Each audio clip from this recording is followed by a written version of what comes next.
Hello and welcome to round six of the VMS Gold Split here in the Pro Series here on Le Mans Ultimate, taking place here at the wonderful Spa-Francorchamps circuit in the heart of the Ardennes forests in Belgium.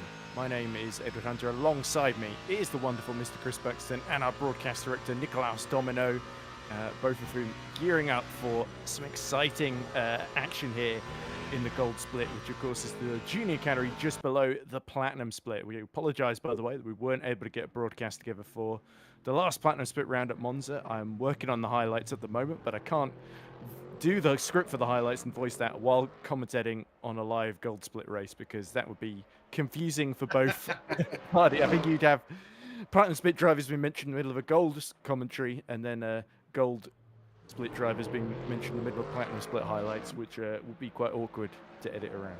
But anyway, Chris. As amazing as you are, Ed, I think it's fair to say that's an understandable restriction to your time. But we appreciate your presence for tonight nonetheless. No worries. Oh, as we see Yuki Yubi just hanging the back end at the end of practice through Eau Rouge and Radion. And yeah, it's interesting to go to Spa for the first time since the most recent update is sort of shaking up the tyre model, especially in GT3, but also in hypercars as well. Those who are watching the contender race here last season will remember there was a fantastic lead fight between Walton Atrilla and Mikolaj Hutrishki, of course, who have both moved up since to the Platinum Split. Hutrishki, of course, recently switched from driving a Lamborghini to driving the Toyota GR 010. Which has proved to be quite a big change for his fortunes, because he scored his best result of, I think, sixth, just very, very narrowly, actually, over the line at Monza. So, of course, that's how our reigning hypercar champion from this category has been getting on. But we, of course, have got a load of contenders seeking to emulate him in both classes as well, along with Miss Marin Bessier. Oh, as Belchio Neto shows that he is probably not going to be winning the GT3 gold split anytime soon with driving like that through Buhan, as he finds himself looking very forlorn in the gravel, Chris. But it's been an interesting championship so far in gold. Attendance has been a little spotty, I think, to say the least. We've got 14 drivers, I think, from both classes combined. Only 6 hypercars, sadly, but still a pretty healthy GT3 turnout. And we don't need more than 2 cars to have a race, although it helps to have 1 or 2 in case somebody crashes out. Of course. Very, very true. So yes, welcome everybody, mothers, fathers, daughters, sons, brothers, and sisters to, as I was saying, round number 6 of this championship. William Giovannini has quite a stranglehold of the GT side so far, but again, with 3 rounds still to run, including this one, that can still change. Let us see if his luck holds. Only 1 round out of the 5 we've had thus far, he's been off the podium. That was the first time out at Imola. He's had 2 wins, a second and a third. That has been absolutely stunning in his performance in the season thus far. For those unfamiliar with the setup of this particular series, we'll be heading over to qualifying very, very shortly, of which both classes get 10 minutes of track time each. The GTs will come out first. They will have their 10 minutes plus as much time as they need to finish the lap they are on, especially at a track like Spa. That is quite a consideration that needs to be given. So there'll be 5 minutes in between the 2 classes. And then, so as soon as the clock hits 10 minutes remaining, the hypercars can then leave the pit lane to begin their 10 minutes plus whatever time they need to finish the lap they are on. So we may well be a little bit depleted on the hypercar side, but our GT3s, exactly as you say, Ed, are ready to kind of fill the void. And Spa is one of those circuits that almost never fails to give us amazing racing action. If it's got an engine in, it can come here and still have an amazing race. Whether it's hypercars, GT3s, milk floats, doesn't matter. Anything can have a great race here. Yeah, exactly. Well, it's as long as you've got an iconic backdrop, as you say, well, what you got underneath you, it's fun to drive no matter what it is, as long as it's got more than 3 wheels on it and it's one piece roughly, and performing somewhat decently. But yeah, of course, let's have a brief look. Now might be a good opportunity if Nicolas has sorted out whatever was going on in the background before to look at the duty free standings if we can. There we go. He's anticipated that. William Giovannini, of course, 108 points to his name. Multiple victories this season. Has been the class of the field in his BMW M3. A good 30 points ahead of Zach Duran, who's missed a couple of races, is not here tonight either, I believe. Yuki Yuppie has just a point behind him in third. Then Adrian Kabaki on 65 points. He will be hoping to beat Zach Duran's total today on 65 points himself. So he's a little bit adrift. We've got Marco Bischoff in fifth on 63 points in his Ferrari. Julian Weisenberger, who is here today as well, on 45 points in sixth. Nico Barclay is in seventh. Maciej Kuspczyk is in eighth on 18 points. Nick Dealey is ninth on 17 points. And Belchio Neto, who we saw spin off into the gravel at Pujon, rounds out the top 10. Furthermore, we've got Jerome Mitrel on 11 points, Liam Rance on 8. It's good to see Liam Rance back in action today in that Aston Martin. Aaron De Batista's just got 1 point to his name in the BMW, and yet to get on the scoreboard are Rune Bebears, Gustav Schubert, Jeremy Leitas, Maxime Wendler, and Marcus Nook. Absolutely. So sadly, some of the drivers we haven't seen do the course of the season. Now the qualifying session has begun. We are riding on board with the yellow Mustang of Juha Mäki-Jopi, currently third in the championship, as we've just seen, with Zach Doran being absent tonight. They were certainly wanting to be climbing one step further up towards the front as we head down towards Bruxelles. At that inside line, yes, I know we're not up to racing speed, but we'll have a tour, a sedentary tour around the circuit. Speaker's corner, or no name corner, call it as you will. The 90-degree left-hander, Juha giving it plenty of tyre warming. Now, Pujon, double gouge. The track map I have said double gouge. I've never ever heard it called that. So that is Pujon. I'm sorry, it is. Now the Fanny chicane, where I certainly have been many virtual laps into that particular gravel trap. Again, keeping the car nice and settled. Short run down towards campus. Then such a crucial traction zone here, coming through Stavelot. If you're on the gas for a very long time, all the way through Kerr Paul Frere, famous Belgian racer from the 50s and 60s, into Blanchimont. Again, flat out if you're brave enough, or if you've got the car underneath you. There was a fair amount of front off there, but you're going so fast you don't want to be going anywhere near it. Then it is the chicane, heavy on the brakes, and be ready to be not to be caught out by someone going into the pit lane. So that's what the pit lane entry is. That is a lap, or roughly a lap of Spa. Riding on board then with our GT3 Championship leader, William Giovannini. Let's see how strong the BMW is here in the Ardennes. Yeah, it tends to have a pretty good record here in other classes. Plenty of podiums across. We only got one BMW in the Platinum Split currently, but in I think it was Kustrick that was in the BMW that got onto the podium with a great drive last season here in when it was called Contender. That's the problem with each season we change the name of the splits, so it's like it was just called the Pro Series last season, the Platinum Split, but now it's Platinum Split and we've got Gold and Silver as well. At least the only way to know what it is that it's on different weeks and different days, I guess, as we cut back to Juha Mäki-Jopi. Of course, we don't really have any live timing, so we don't know if Mäki-Jopi is on a good lap as the McLaren goes well off track and tries to get out of the way in front of him there.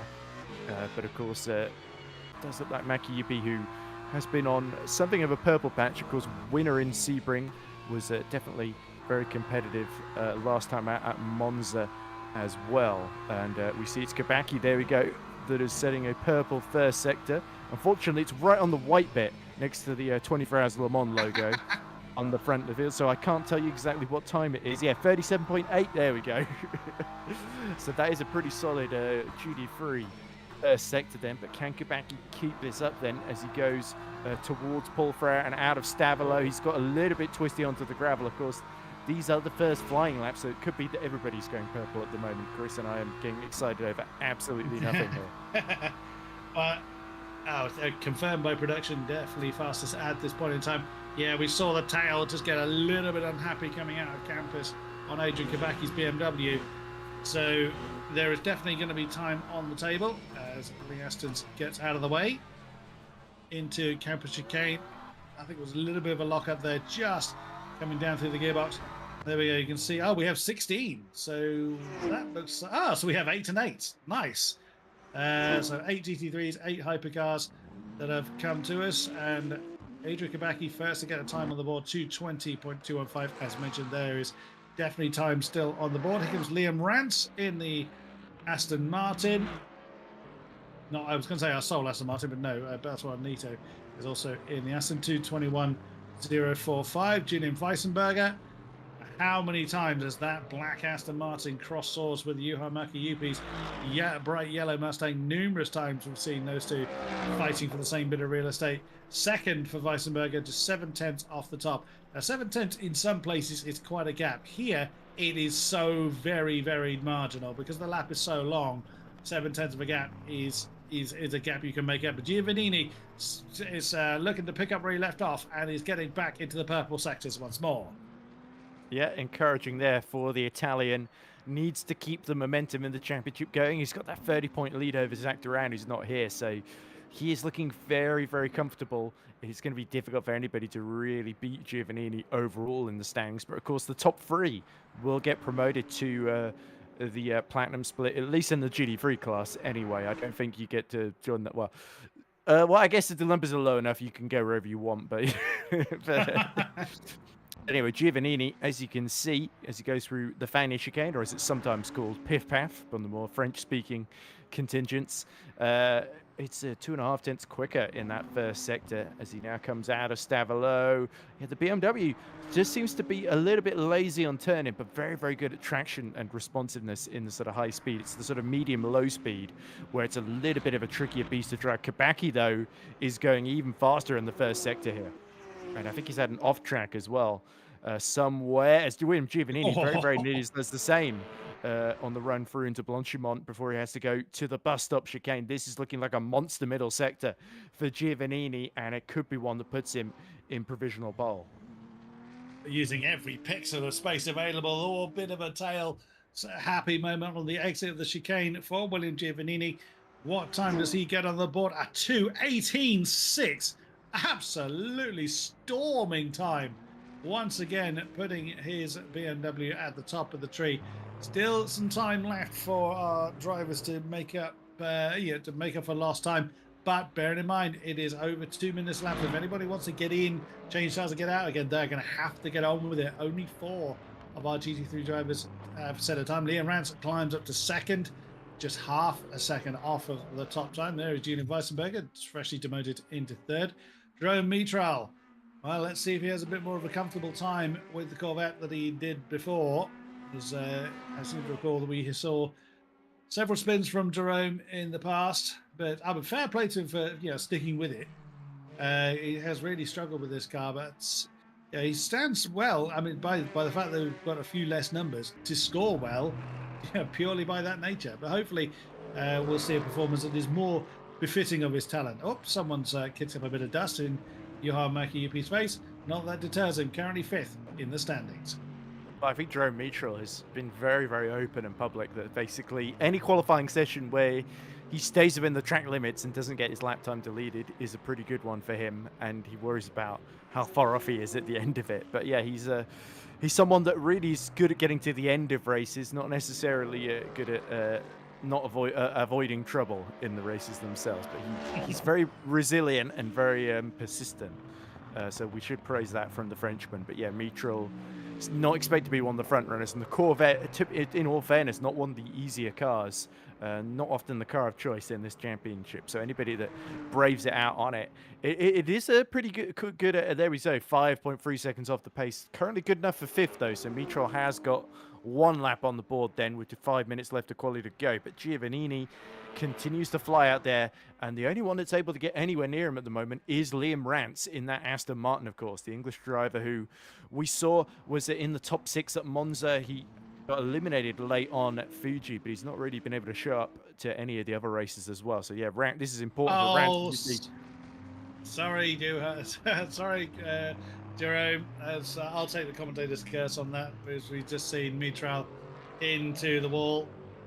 He looked like he just come to a stop on the exit of Eau Rouge and Radion, so he must have had a massive crash at Eau Rouge at high speed then, and sideways into the wall he went. So we're probably not going to see any more laps from Jerome Mitral there, but I mean, it's not a great lap, but it's good enough for at least for P8 on the grid. At the moment, it's good enough for P7 because Kuschik is still stationary in the pits. So, yeah, I think Jerome Mitral is probably going to focus on the race now as we cut back to Kabaki, who has gone second fastest, a couple of tenths quicker than Liam Rance. And is that Rance you can see in the background, or is that Belchio Neto we are looking at? They both used the 777. It was Belchio Neto because Liam Rance is slightly frustratingly, he's on the similar part of the racetrack, but about 5-7 seconds behind him. There he is. With the aforementioned Giovannini jumping out of his way. But oh, there was an off track there for was it potentially for Liam? There is Kabaki, just a couple of hundredths. Oh, there's a big moment there for Liam Rance. So again, the tail getting lively on the exit of Malmedy down through Brookselstone, pressing on with the lap. I think more than likely out of necessity, as mentioned, the lap is very long and they have only 4 minutes remaining. So again, flirting with the off track there up at No Name Corner. Now, do you call it No Name or do you call it Speakers, Ed? I'm curious on that one. There's always a divided opinion on that. Oh, I call it Corner. Because I can't remember what it is. So the fact it doesn't have a name doesn't okay. Speaker's Corner, I think I prefer a little bit because there's a little more logic to it. No Name Corner feels a little bit like a unfinished track.exe or something like that. Which is not what I would use to describe Spa-Francorchamps, one of the most iconic circuits on the any calendar, let alone endurance racing or Formula One. Good luck wish there to Martin Kasperczyk. Well, he's not coming out of the pit lane, so looks like he is consigning himself to starting at the back of the GT3 We did see the field. McLaren out on track earlier, so I assume Kasperczyk must have come to grief somewhere. He just drove into the pits, is what we're hearing, so maybe a bit track shy from Kasperczyk. He's only got 3 more minutes, so it's a nearly 2-minute lap. Yeah, over 2-minute lap, so he's probably not going to get out in time. As Belchio Neto, 4th fastest, but still a way off behind Rance. But Kabaki has actually been very impressive here in the BMW. Usually, he's been outmatched by Giovannini in the sister BMW this season, but he's only about 3 tenths behind, and that's good enough for second on the grid at the moment. Yeah, so Kabaki, if he nails that middle sector, he might be able to challenge for pole position here, although it does admittedly seem Giovannini is keeping him at arm's length at the moment. The main threat has got to be from Liam Rance, who, of course, is a driver of top caliber in R-Factor 2, and that's proven to be the case in Le Mans Ultimate. It's a shame he's not really broken into the top 5 in the gold split so far, because he's often had the pace and has threatened to do so, but a little bit of inexperience with this game in particular seems to have caught him out now and then. Sadly so. So we're looking at Adrian Kabaki, who is kind of meandering his way back to the start-finish line. I would imagine just coming back. Everybody except for Adrian Kabaki is in the pits, so no further laps are going to be set by our GT3 field. So in the next couple of minutes, our hypercar class will be leaving their pit boxes, but they will not join the track. They're not allowed to join the track until 10 minutes is remaining on the clock. So that negates any potential advantage that the hypercars would get. For instance, if they left now, they would have slightly more track time than our GT3s. It just ensures that as much as is possible, equal time is given to both sides. So as Adrian Kabaki then continues to work his way back to the pit lane, our GT3 grid is set with our GT3 Championship leader, William Giovannini, holding that front row alongside fellow BMW. It's 2x2x2, 2 BMWs, 2 Astons, 2 Fords for our GT3s. So Giovannini and Kabaki have the front row. Adrian Kabaki looking to continue his run of podiums. He was second at Sebring and third at Monza, so we'll certainly be looking to continue his podium streak. Liam Rance and Bertrand Neto, our two Aston Martins, have row 2. As Ed was saying, Liam Rance hugely experienced in other sims, not quite so in LMU, but looking to continue scoring some more points. We have only seen him in a couple of rounds thus far. That was Fuji and last time out of Monza. Then it's our Mustangs, Weissenberger ahead of Makiyopi this time. The black Mustang ahead of the yellow Mustang. Yuha Makiyopi sits third in the championship. Has been no lower than 5th all season long, and has generally been fighting with Weissenberger. As mentioned, there's Jerome Mistral in the Corvette, and Martin Kasperczyk not setting a lap in the McLaren. And has Adrian Kabaki run out of fuel? It does look like he very much has. You can't park there, sir. Let's have a look at the Hypercar Championship. Jimmy Menard leads the way on 95. Francesco Adamu in the next Ferrari on 79. Very, very close to Jack Howells in third on 77. Then Adam Sapler in fourth on 56. Just a single point ahead of the lead Porsche of Christian Bonani on 55.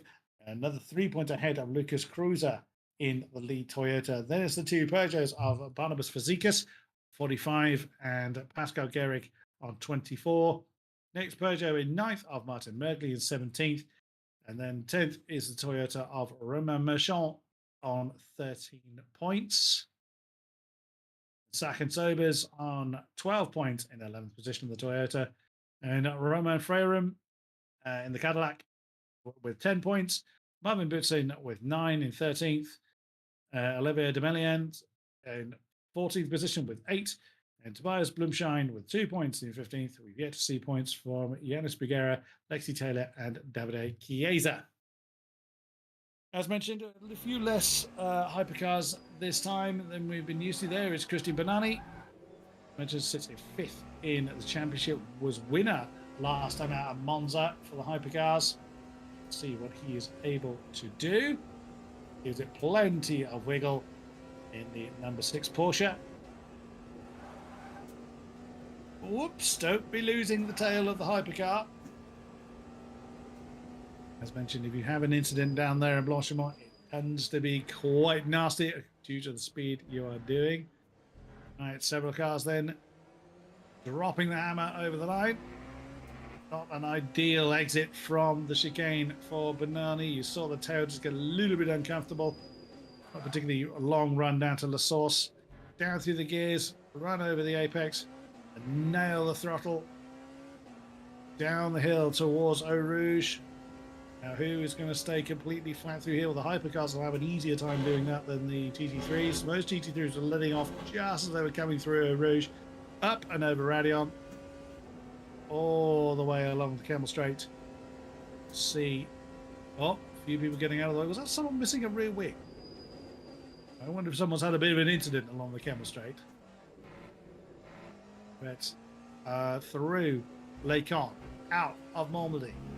Start to descend down the hills into Bruxelles. But we can see the car ahead of us is red, so it's likely to be one of the Ferraris. We don't know which one. There are quite a few of them. Into Speaker's Corner. Oh, again, flirting with the gravel on the exit. Now Pouon, the double left-hander. Another favourite spot for bidding virtual laps. Well, and real ones. Quite a number of real laps are destroyed at that point. Vanish again. That inside line on the right-hander, then again, hug that inside on the left. Short run down towards campus. Now, this is where you really need to get the exit right. A little bit of a lift coming out of campus through Stavelot. And then all the way through Kerpol Frey. The double left-hander of Blanchimont. In the dry conditions, it is very much a fire and forget kind of corner. You do have to give it a bit more respect in the wet conditions, but as you can see, we don't have that here. Down through the gearbox. Oh, a little bit of a lock-up. The car getting a bit uncomfortable coming into the chicane. Let's see what the first hypercar laps getting onto the board look like. It's Francesco Adamu. It will be the Ferrari that Bernardi was chasing. There's Jimmy Menard, our hypercar class leader currently. Marvin butts in next to the Ferraris. Half of the attending hypercars are Ferraris. Only the only Porsche representative this time. But currently, the pace being set by second championship place, Francesco Adamu. Currently, were it not for a bit of an uncomfortable Imola, he'd be a bit closer to Jimmy Menard. But then, in fairness, Jimmy Menard was 7th in Imola and has podiumed ever since. Francesco won at Bahrain, 4th last time out of Monza. It does have a bit of a points deficit, but certainly not a deficit that can't be overcome. It's just Adam Sapler and Jimmy Menard yet to get a lap on the board.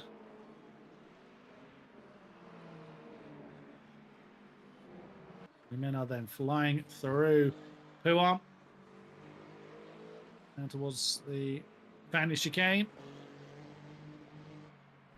Just a couple of tenths off of Francesco Adamu's time. Oops. He was flirting with the gravel. You saw the remaining dust in the air from someone that's flirted a little bit too close with the gravel there, just like so. And that lap is pretty much dead. You make a mistake there and you carry that mistake a very long way. There's Francesco Adamu still going. Adam Sapler has been back through the pits. Looks like Adamu's coming in. Banani currently second, 6 tenths, or just shy of 7 tenths off of ultimate pace. What can the Porsche get on the board this time? That's the start of a lap, so let's see what. Look at that brake is glowing as they come through. La Source as Barnabas Fazekas. The Peugeot runner sits in 5th at the moment. Olivier Demelian was behind him. Just starting a lap. 1:59.480, the target pole time at the moment. Is Banani. What can he get on the board? It's purple sector 1. So patient the pace in the Porsche yet. Adam Albany, we'll see what he is able to do.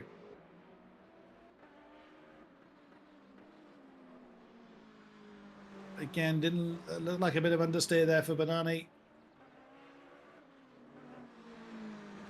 Could be the way that it was looking from the external camera, though. Oh, again, caught that apex just coming through speakers, and it kind of threw him a little bit towards the outside. Bit of a slide coming into Puan. Keeps it nailed, keeps it settled. Now down towards the Fanny chicane.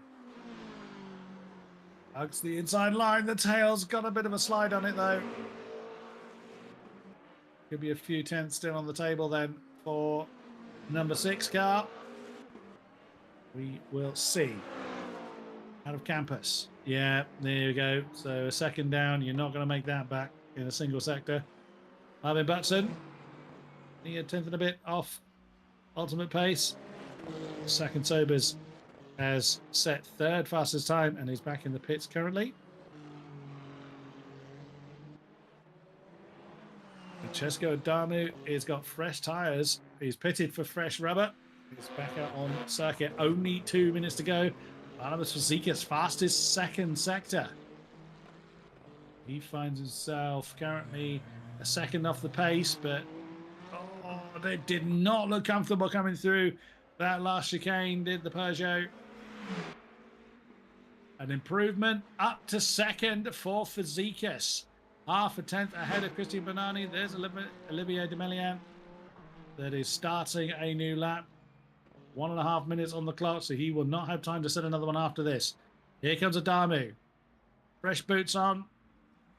See what he is able to do through the chicane to start his final lap of the session.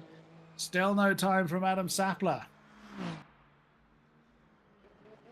We'll see what he is able to achieve. Adam Sapler currently sits 4th in the championship with a bit of a gap to Jack House, who isn't with us tonight. Adam Sapler looking to break into the top 3 in the championship. There is Sapler. He's left it all very late. Through Blanchimont he comes. There's a couple of tenths down, but at that pace should still find himself in a strong position. Oh, someone's had a moment somewhere with the yellow flag currently out. Nice and settled coming through the chicane for Sapler, using every pixel of road available. What's the final time? That's a 1:59.8. Slots Adam Sapler into second place, right behind Francesco Dami, who is purple sector 1. Bear in mind that's his own time he is looking to beat. Looking to make a big old statement of intent here, Francesco Dami, and his continued chase after Jimmy Menard. So the win in Bahrain, bolstering Francesco's confidence in championship standing. Other than that, and Menard is back in the pit, starting P7. Oh dear, that is not ideal. Now, it is an hour race, so you have time to do something about it, but still, you do not want to be starting in the midst of the pack. There's Francesco Dami, purple, sector 2 as well. Through Blanchimont. Towards the chicane once more. Statement of intent and nothing more for Francesco Dami. The checker flag is out. See what he's able to get on the board. Again, the Ferrari looks really planted, although a bit of a wiggle on the exit of the chicane. Straight lines towards the line. Is it an improvement? It certainly is. A 59.343 takes a couple of tenths off of his time. Very nicely done indeed. There's Adam Sapler, again, flirting with the dust a little bit, but looking to improve on his time. It's do or die, all or nothing for Adam Sapler. He's been off track, so he's nailed his position whether he likes I guess it or that's not. nothing then, by your Yeah. what you were saying. Yeah, very much, yes. So the hypercar field is set as we see. Yeah, great time by Barnabas Fazekas in the Peugeot to be third, 7 tenths off, just ahead of Christian Benani, winner of the last round, and ahead of Sachin Sobers who scored the runners-up spot here in the hypercar class in the BMW last season in this championship. Now he switched to the Toyota that we saw was very, very strong.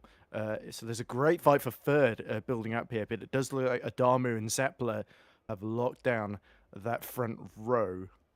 Which is definitely a return to form after we saw the Ferraris very much not the cars of choice in hypercar at Monza. So yeah, interested to see Francesco Adamu, who of course is trying to snatch the lead in the championship, isn't he? I'm trying to remember what the standings are in gold.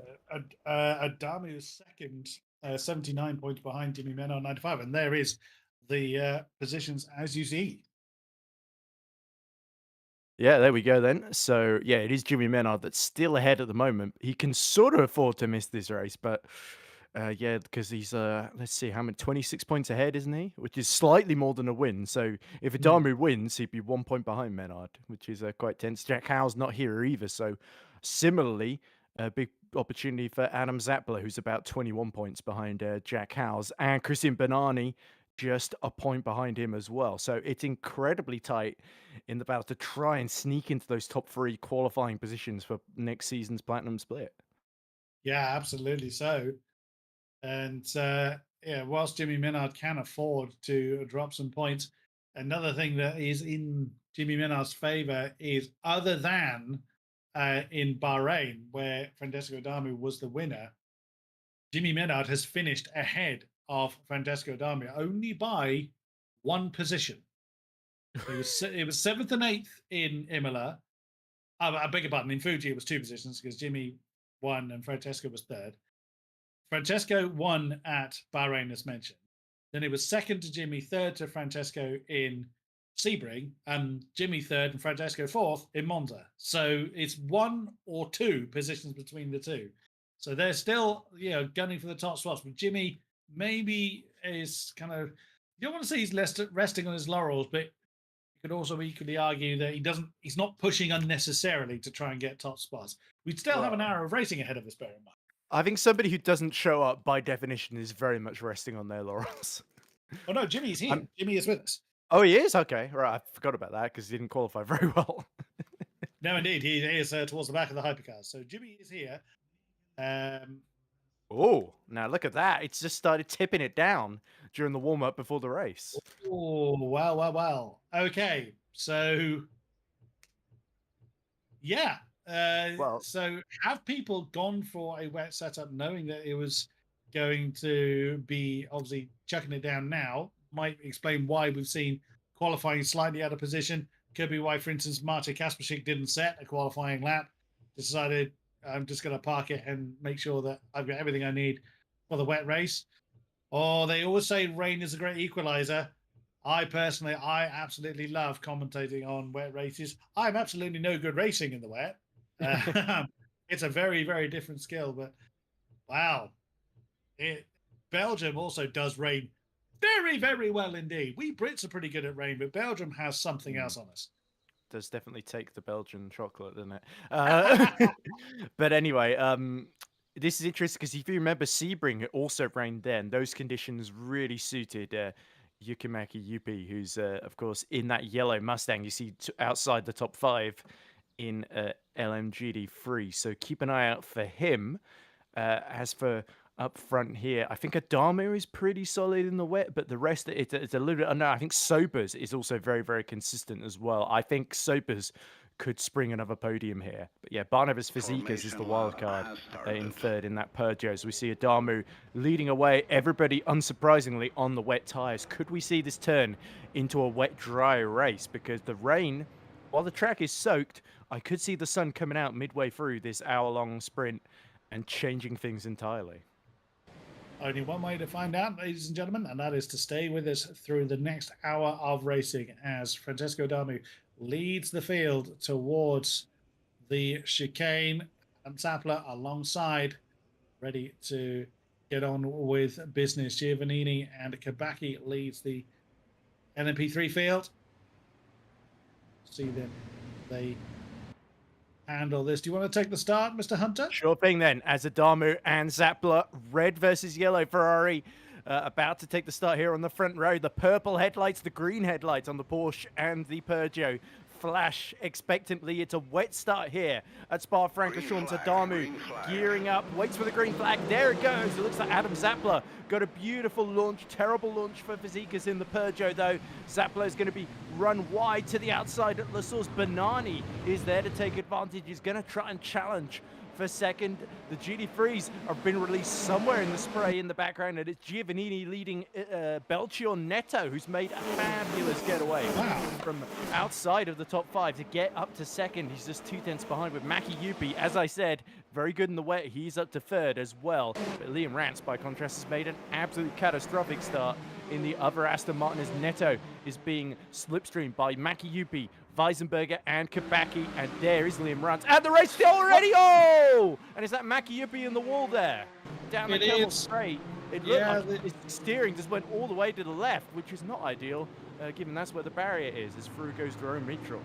Yeah, that is a pretty big issue then for Juha Mäki-Joppi, and he's got some kind of technical issue. You wouldn't expect to park in the middle of Les Combes, so some issue then for not looking too healthy. He might have to pit for repairs at the very least. But look at this behind Christian Banani, it's Marvin Butson that's gotten up to P4. Sachin Sobers trying to go round the outside. He tries to butt in on Butson. No joy so far. He runs him all the way wide at Puhon, and through goes, while these two fight each other off track, goes Barnabas Fazekas. Fazekas back up into P4 there. Yeah, very opportunistic move there for Barnabas Fazekas. I think he was just avoiding him. Yeah, either way, right place, right time, and he's benefited from that. Now up into 4th position. Here comes a challenge for 5th position from Sobers. Can't get past Marvin Butson though. Cannot get past the Ferrari. So those two locked in battle. That's a slide, but he's caught it. Sacking Sobers. Here's Zappler and Banani then arguing for 3rd position. Francesco Adamu. They're arguing over. Beg your pardon. Yes, 2nd. As Adamu is stretching his legs, 1.3 near enough to the good. As Zappler feels the need to defend that inside line coming into the chicane for the first time in anger. Christian Banani's got to bide his time. We've got a yellow flag out there for somebody. We'll find out who fairly soon. A little bit further back, we see our GT3s are now coming into the chicane. Oh, it was Butson. Oh, and missing a wheel. Three-wheeled wagon then for Marvin Butson. Can't turn in. Well, it's trying to turn in, but the nose is just digging a trench through the tarmac. Neto and Weisenberger fighting just in the background there, sorry, for second in class. Weisenberger tried to get around the outside of the bus stop, and they've actually got Adrian Kabacki, who wants to retake that podium position that he started the race in, but he is now finding, very, very wide from Belchio Neto, and through immediately goes Weisenberger. So amazing start off the line from Neto, but I'm not quite sure he has the pace or the consistency to stay on the podium here. Kabacki's going to go side by side as they go downhill towards Joe Rouge and Radion. It's the BMW that nips ahead, and Neto has to tuck in behind as it's very sideways actually for Kabacki at the top of the hill through the Radion, and now onto the Camel Straight. And that's Vazikas that's missing the back end of his car completely and is hobbling down the Camel Straight. It is like an ice rink out there, Chris. Very much so. Was that Jimmy Menard that was in the pits? So our championship leader for hypercars is out. Oh dear. That's Demillian's not able to get the car turned in. Bounces over Lecom and Adam Moldy. Sorry, not Vazikas. Sorry, there are two Peugeots. Indeed, yes. There is Vazikas. So as we are looking at, he's been chased by Sachin Sobers. That's a move by Kabacki. Neto tries to shut the door, but the BMW was already there. It's Martin Kaspersic now up in the fourth position, and that's gone. Another souvenir for the marshals around Spa. I saw Liam Rand saying that his BC just went to blank screens. He hit the brakes for turn 1 at La Source. So, oh my goodness me. We've got standing water gathering. Demillian's finding out you cannot drift a hypercar. Well, not with that necessary downforce. But up the top, though, that's Sappler and Banani side by side coming into the chicane. The Ferrari's going to have the inside line. That's second. Now going to Adam Sappler. Sappler was already in second. That's Banani trying to attack around the outside at bus stop and not getting through. So Adam Sappler defending well from Christian Banani, the Italian, drifting it through into La Source there. And has it stopped raining? Because it doesn't look like there's a whole lot of... The windscreen wipers are still going, but it looks mainly like standing water. The rain has certainly eased off a little bit in the last couple of minutes. Just some droplets on the windscreens. As you can see at the bottom there, outside the wiper range, it looks absolutely evil. Drone Mitra, by the way, is now up to 4th. Such is the chaos at the back end of GD3 there. So Mitra, as we said, by keeping it clean, consistent, he was hoping for rain, he said in the YouTube chat, and boy, has it arrived. And now he is only about 10 seconds away from fighting for the podium. So if Giovannini, Weisenberg, or Kabacki hit trouble, then it's Jerome Mitchell and the Corvette that could be there to take advantage. A Corvette always seems to go really well whenever it rains, so long as you can keep it on the island, of course, which is a lot easier said than done. So full credit to Mitchell. But for Neto, it's going to be an embarrassing walk back to the pits with that new rear wing as he's just made it to the entry. Adamu, Sappler, Banani, all within a couple of seconds of each other. And then right behind them, in the background of the shot, the Seekers and Sobers still arguing for what is now 4th place. As we can see on the time screen, Neto is now in the pits to have his car gaffer taped back together. Christian Banani in the Porsche trying to work his way past Adam Sappler. Spa is one of those tracks where it can be raining in one part of the circuit and not in another. So there's certainly a hell of a lot of spray and standing water still in this part of the circuit. As you're saying, it doesn't look quite that way when you head back over towards La Source on the higher part of the circuit. See then how the conditions do go for this race. You did allude that we might be seeing a wet to dry race. See if that proves to be the case as Maki now gets back inside the top 5 following his early pit stop from one unusual issue he had on lap 1. It could have been like we heard from Liam Rance, a screen freeze maybe for Maki UB down the straight, but that doesn't quite explain why he steered all the way to the left. That to me screams steering wheel or hardware failure. He's still going though. Coppolino has said in the chat, it's the wet. So sad to miss it. Let's go Big Mac. Who on earth is that? Maki UP, of course. There we go. So okay. He's saying big send, so I assume he means big send into the wall for Yuki. But nonetheless, 43 seconds down, 52 minutes left on the clock, of course. But if Mitchell, for example, hits trouble, that could still be a top 4 for Maki Yuppie. That's vital points he can't afford to leave on the table. So in a race like this, it's all about survival, even if you're low down the field. Yeah, very, very much so. You've got to be in it to win it, but you've also got to be there for other people's despair.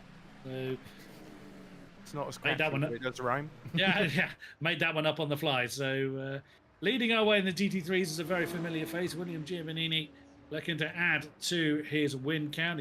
He won and Monza, and to continue that momentum here in Spa. Very, very cautious coming through La Source, but doesn't need to take too many risks or push too hard. Julian Weissenberger up into second position in the black Mustang, as there is Adrian Gabaki, the second BMW. Bear in mind that was outside of the top 5 early on. Now back up into third is Mitral in the Corvette in fourth position. Very much like the checker flag to come out right now, I'm sure. But still doing what he needs to do to keep his car on the black. So there is Johan Maki Yuppie. See, my childish mind sees a shot like that and imagine he's actually rocket boosters out the back of the car and not spray. See, that's just my inner child. Or is that you not knowing how aerodynamics work? I wouldn't have done as a young child, but no, I am somewhat a little bit more familiar with what's actually going on. Oh, look at this.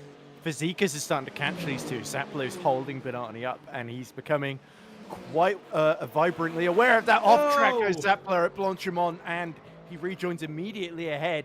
He shouldn't get in too much trouble for that one, but you see the rear brakes, they look like they're going supernova at the back of that Ferrari, not just because it's yellow, it's actually glowing orange at the back there. So Sapler is under real pressure here from Benani. Benani is quite quickly becoming Malcolm in the middle here. As Fizikis is starting to get confident in these wet conditions as Benani nearly clatters into the back. Now his front brakes starting to glow a very menacing orange as well. So it's only the Peugeot that's get the temps under control in the pouring rain here. And he stopped the windscreen wipers. He thinks he can see better with them off. This would seem to suggest otherwise. Yes, and that's just adding challenge where challenge is not needed. Oh, but, there we go. There, he's gone now. Magically self-clearing windscreen. Now there is a technological advancement. Peugeot clearly ahead of the game in that front. Maybe some to put a radiator in the windscreen. But does that not back up the concept you were saying earlier that the rain has stopped falling?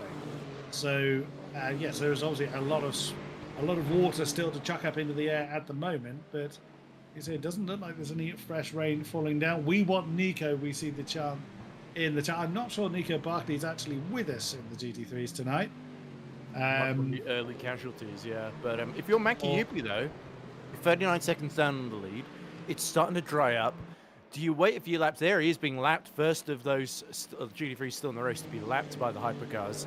Do you gamble and think, I can go on the dries here before anybody else, and then maybe get a couple of laps undercut? Well, they're all piddling around on the wets as Zapler goes very wide. Oh!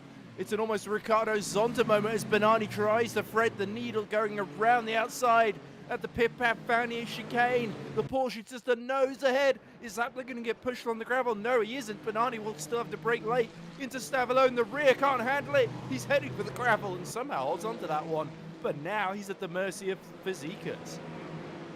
Oh, sign that man up to the cricket team. That was a fantastic catch from Benani and the Porsche. But remains where he is. He puts on a great show for us nonetheless. Yes, it does look like the rain has stopped falling. So will the track clear up into will it actually clear up well enough for slicks? There's another matter. We don't know. We're not and the problem is as well, if you go even a little bit offline, even if it does start to dry, you saw exactly what happened there. Even on the wets, it's still pretty lethal. Sobers is actually starting to catch all three of them now. So as Francesco Adamu continued to run away with this one just a little bit at the front, it's a crazy fight for second that's building. Yeah, superb effort here for four cars. And actually, Sobers, like I say, is less than 2 seconds from this particular pack to make it a quartet. Just saw him at the back of the shot. Now, Christian Benani, another opportunity to attack Adam Sapler. Up and over Radion, onto the Camel Straight once again. With two choppers up in the air. Okay. So, there's not a huge amount of GT3 traffic in this race that back markers shouldn't play too much of an issue. There's Jerome Mitral. Still, may well be losing time to the top three, but he's Emollient still has just got going. by him there, I think. Yeah, well spotted. Yeah, that is indeed one of the Peugeots. So there is Marvin Butson. So still pressing on in the Ferrari. Sixth position. He'd love to be involved in that top pack for second Well, position. But these Buxton's done well to get a new wheel on that thing, considering how it was the right-hand on that was missing, and you do need to turn right to get into the pit lane at the entry from bus stop. So I did wonder how he got out of that one. It turns out he drifted about in these wet conditions then. So Butson will hopefully be a bit more careful and hold on to his all four wheels this time. Indeed true. So Sapler, Ferrari, Banani, Porsche, Fazekas, Peugeot, Sobers, slightly further back in the Toyota, all manner of manufacturers being represented in this battle for the second spot of the podium. Not so close in our GT3. Giovannini has run off into the distance, as is his trademark. With Weissenberger representing the Fords well in a second, with Kabaki third. Mitral keeping it on the straight and narrow for fourth, with Meki Yupi, as you can see in the tower, in fifth. But now, is Fazekas biding his time, or is he just completely blind in the spray? Now, the spray doesn't look as bad from the outside, but it still looks pretty nasty at this stage. When you're actually driving through it, it looks much more dense. It's much more difficult to see. Well, especially in the wake of another car as well, yeah, getting a roof tail hit in your face, basically, even with the windscreen, it restricts your visibility greatly. And one mistake is all it takes to plow into the back of someone, and that is both races done. Yeah, it does definitely look like the track it's still overcast, but the rain has definitely stopped now, so the track should improve in the next 20 minutes or so. It's very, very difficult to keep it within the white lines at the top of Rouge and Radion. And now Banani, who is starting to get a little bit frustrated. Zappler has dropped to 3 seconds behind Adamu, but they're still just about inside the race lead. So it's not impossible that if Banani can clear Zappler quickly, then his chances of winning this race might still be on the table here to make it 2 wins in a row. But yeah, it would be much harder than Monza because he's starting behind Adamu rather than ahead of him, as he was in that situation. Yellow flags behind.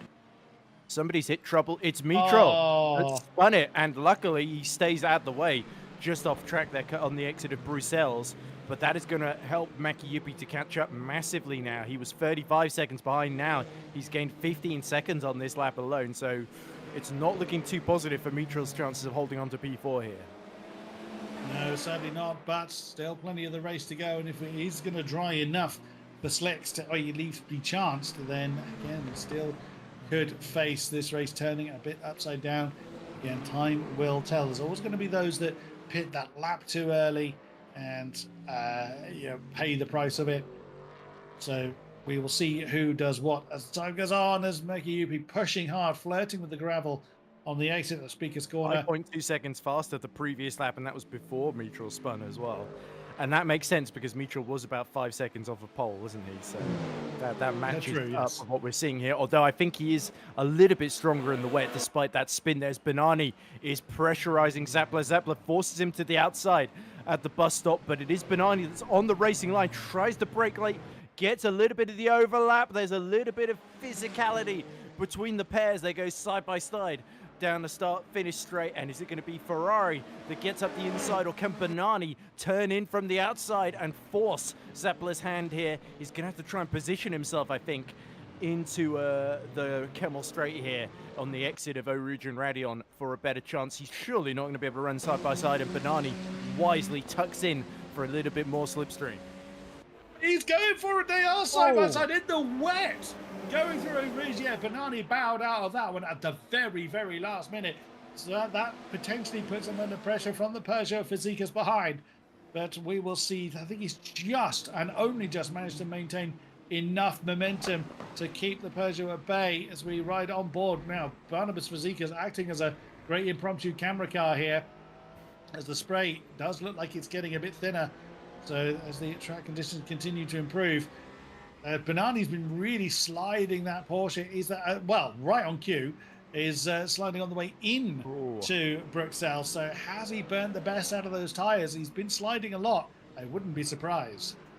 Damu not looking all that planted on exits though either. So there's still an opportunity here for Banani, but going side by side into Arouge can go disastrously wrong. Just look at last season's the contender race between Hutrishki and Walton Atrilla, as Atrilla held on for so long, went side by side with Hutrishki, did a big 360 at the top of the hill. And now look at this, Fazekas is getting very, very excited here because he knows as long as these two fight each other, they could take each other out and create an opportunity here for him. And speaking of which, Banani not that great on the exit here. Will Barnabas Fazekas go side by side into Paul Frere? That's not really an overtaking zone. Banani nearly off track again. He is absolutely hanging the rear of that Porsche out in a desperate bid to steal second away from Adam Zapla. And yeah, the last thing that Banani wants really is for Fazekas to get involved. He wants Adam Zapla all to himself at this phase, because that way he doesn't have to worry about losing position behind him if he makes a risky move here and it doesn't work out. Sachin Sobers is still loitering with intent there, around about 2 seconds behind the group. So if it goes all wrong for somebody, then Sachin Sobers is in position to be able to capitalize on it. We will see what happens as we ride on board then with the Peugeot of Fazekas. Here we go again. Now, will Banani try that side-by-side again? No, he's too far back this time to try it. Is he going to do the more traditional slipstream past Sapler? But then has Sapler been using a lot of his hybrid energy to defend? Oh, bounces over the apex at Radion. But he's off track there every lap. Oh, okay, so he's keeping the habit going. Be interesting to see the how much virtual energy they have left. Has Adam Sapler been using a lot to defend? Has Christian Banani been using a lot to attack? And there we go. Wow, Banani is in a very, very positive position there. 5% more than Sapler and Adamu, interestingly. So Adamu's been pressing on to maintain that gap. It's Christian Banani could really play that to his advantage, but we've got, I suspect that's Kabaki. It is. It is Kabaki, yes. So they are catching the front runners in the GT3s now. I don't think that. I was going to say, I don't think Sapler's been too disadvantaged, but Banani felt confident enough to try that inside at Pill 1. You need a lot bigger overspeed than that. But again, he's just trying to get that Ferrari out of his rhythm. I mean, Sapler is a very experienced runner, so that is no easy feat. But Banani trying everything he can to try and wrong foot Adam Sapler, as now Sachin Sobers is trying to get past the BMW of Kabaki. Adrian Kabaki didn't really do anything wrong, just Sachin Sobers, wrong place, wrong time for the Toyota. Yeah, and I wonder if Sobers, because he's been hanging back a little bit from Fazekas already, but I wonder if we get to say 20 minutes to go and the track is on the bubble between being the right time to sort of switch tires, do you sort of stay out on the wets, hope it rains again, or do you go for those dry tires? So that's going to be crucial in this next phase of the race. Those are running a bit longer as we see Weisenberger splitting up Banani and Zapla. Banani forced to go the long way round, and Fazekas hip checks Weisenberger as well. No apparent reason, even though he's just actually helped him a little bit catch up to the back of Banani, who again, the rear of his car almost arriving before the front into La Source there. And yeah, Fazekas is well and truly part of this freeway fight now for second. I can't imagine these things are easy to control when they're trying to go sideways. The last thing they're designed for is drifting. So that is not an easy direction for these cars to be going in. So Christian Banani has done that quite a few times. I suspect he may well be in positive virtual energy compared to the rest. I suspect his tyres are about ready to scream enough. But again, that comes back to your original point, Ed, of when do you hang on to dying tyres, or do you kind of bite the bullet and see if the conditions aren't going to improve enough as Banani, as they work their way past the GT3 leader? Big slide from Banani, again manages to hold it.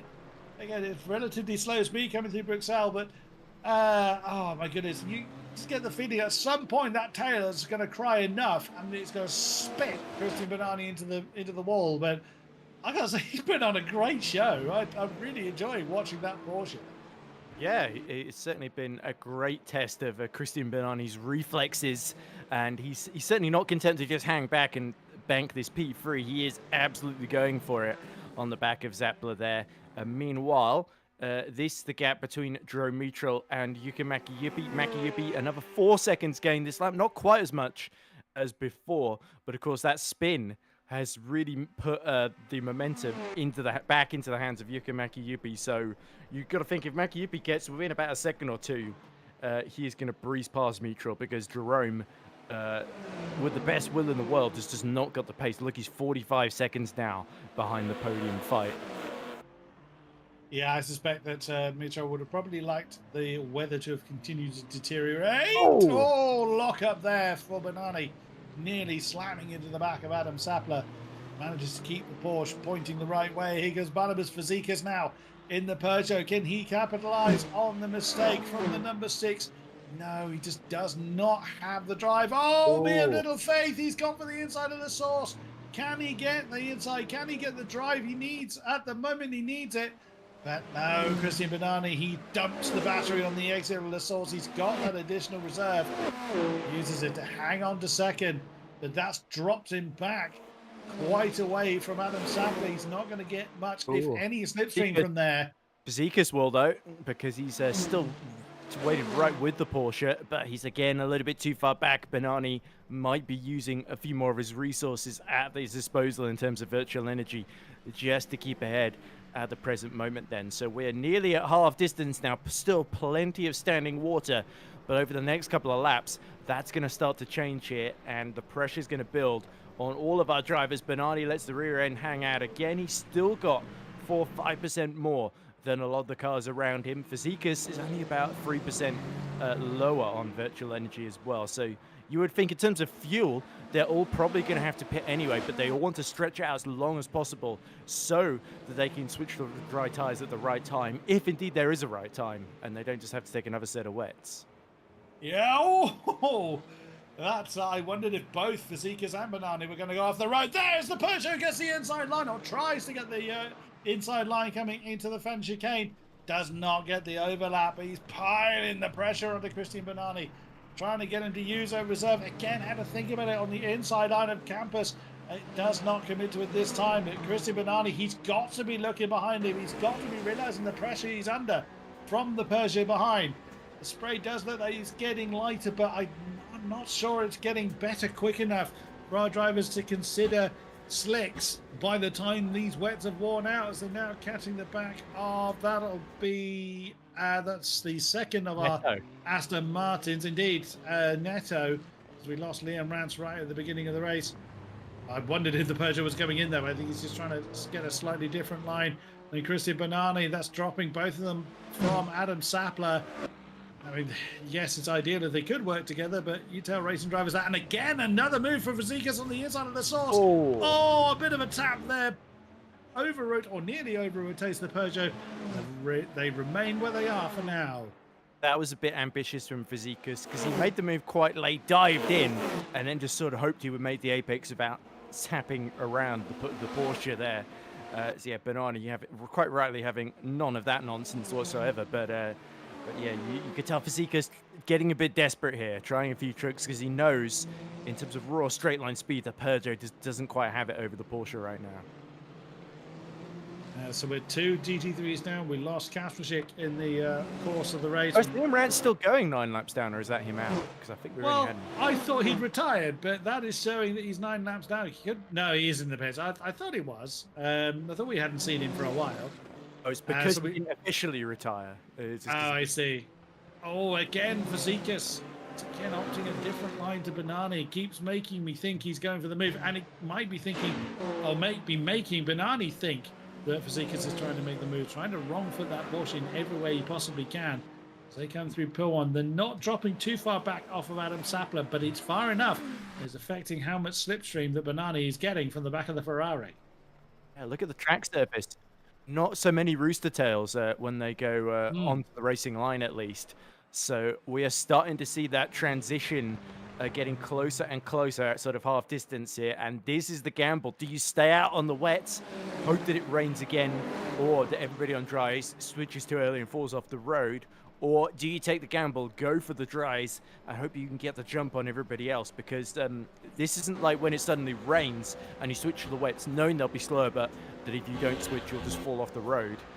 This is sort of in where there's lots of time to be gained here. So the temptation to switch the drives to do a Jensen button, as it's sometimes called, as Banani, the rears absolutely hang out under braking through bus stop there, but somehow he gets it pointed in the right direction there. And yeah, Barnabas Fazekas just doing well not to slap into the back of him there. But yeah, this is going to get very, very tense indeed. They are still starting to drop Sachin Sopas. I wonder if Sopas might be the first to gamble to at least do something to put pressure on these three. Could well be, but also, as we were saying earlier, Spa is so big that the weather condition at one end of the track can be completely different as it is to the other. We're not barely seeing any rooster tails here.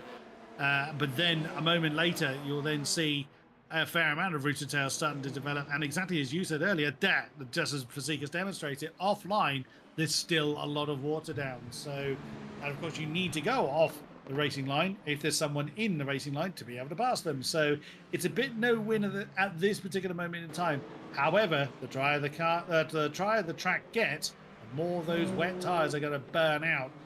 Looks like for some drivers, particularly Banani, those tires are already screaming enough.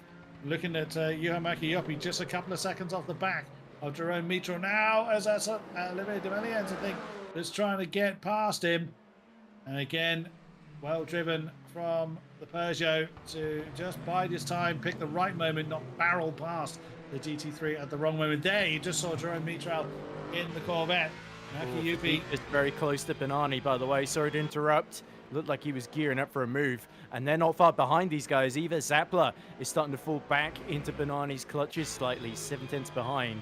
So that battle's going to carry on. For Jerome Mitchell here, this is a case of just hanging on, because I think Juha Mäki-Jopi is just so much faster in all these sorts of conditions as well, that I think the best that Mitchell can do is maybe hold on for another lap or two and hope that it dries out by then and he can switch to the dries. We will see. There's still plenty of water down to try and keep the wet tyres cool enough to keep them in their operating window. See what people do. No one going for the pit lane yet, as Fazekas gets very close yet again to the tail fin on that Porsche. And now this particular group catching up the Mustang we've just been watching. There's Juha Mäki-Jopi about to get real popular with second, third and fourth in the hypercars. Oh, Banani held up. Oh, no! I think Fazekas realized he'd gone in too hard and hits the back of the Mustang, spins Juha Mäki-Jopi around. I think it was Banani that hit him, wasn't it? I thought it was Fazekas. Yeah, Fazekas. Yeah, that's why he's let the Porsche go. Realized he'd gone in too deep, spun around the Mustang, which put Christian Banani offline, and Fazekas has allowed the repass to take place, but that still dropped them quite some distance behind Adam Sapler.